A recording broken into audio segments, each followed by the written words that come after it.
30 जुलाई को विधानसभा उपचुनाव मध्य प्रदेश के दतिया और गुजरात के मांजलपुर में भी है, लेकिन चर्चा सिर्फ बिहार के बांकीपुर की है और इसके पीछे का कारण बिल्कुल साफ है। इस सीट से प्रशांत किशोर चुनावी मैदान में है। बीजेपी ने भी इस सीट से अभिषेक सिन्हा उर्फ बंटी को उतारकर मुकाबले को और दिलचस्प बना दिया है।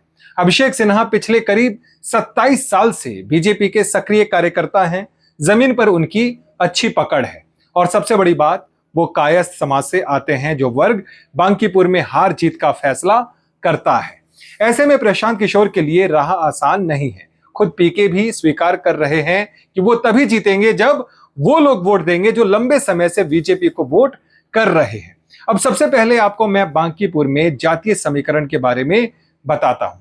बांकीपुर में कायस्थ 14%, यादव 12%, मुस्लिम 9%, चंद्रवंशी 9%, वैश्य 9%, दलित 8%, भूमियार 8%, ब्राह्मण 7%, राजपूत 5%, कुर्मी 5%, कुशवाहा 3% और अन्य 11%। यानी स्वर्णों का वोट यहां हार जीत का फैसला करता है और ये वोट पिछले 30 सालों से बीजेपी को ही मिल रहा है। पिछले 30 साल में बीजेपी को कभी भी यहां से 50% से कम वोट नहीं मिला।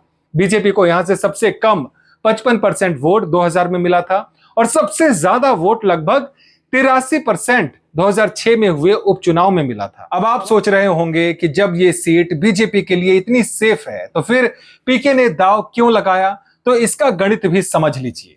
बांकीपुर बिहार के उन विधानसभा क्षेत्रों में से एक है जहां मतदान अपेक्षा से काफी कम होता है। निर्वाचन आयोग के अथक प्रयास के बावजूद 2025 विधानसभा चुनाव में यहां मात्र 41% वोटिंग हुई थी। कुल 3,78,268 वोटर्स में से 1,55,421 लोगों ने ही मतदान किया था। बीजेपी से नितिन नवीन 51,936 वोटों से जीते थे। उन्हें 98,299 वोट मिले थे, जबकि आरजेडी की रेखा को 46,363 वोट, तीसरे स्थान पर रही जनसुराज पार्टी की वंदना कुमारी को 7,717 वोट मिले थे। 1464 वोट नोटा को भी गए थे। पीके की नजर उन्हीं वोटर्स पर है जो वोट देने नहीं जाते। ऐसे लोगों की संख्या बड़ी है और अगर पीके ऐसे लोगों को अपनी तरफ खींचने में कामयाब हो जाते हैं जो वोट देने नहीं जाते थे, तो फिर बांकीपुर का मुकाबला और दिलचस्प हो जाएगा।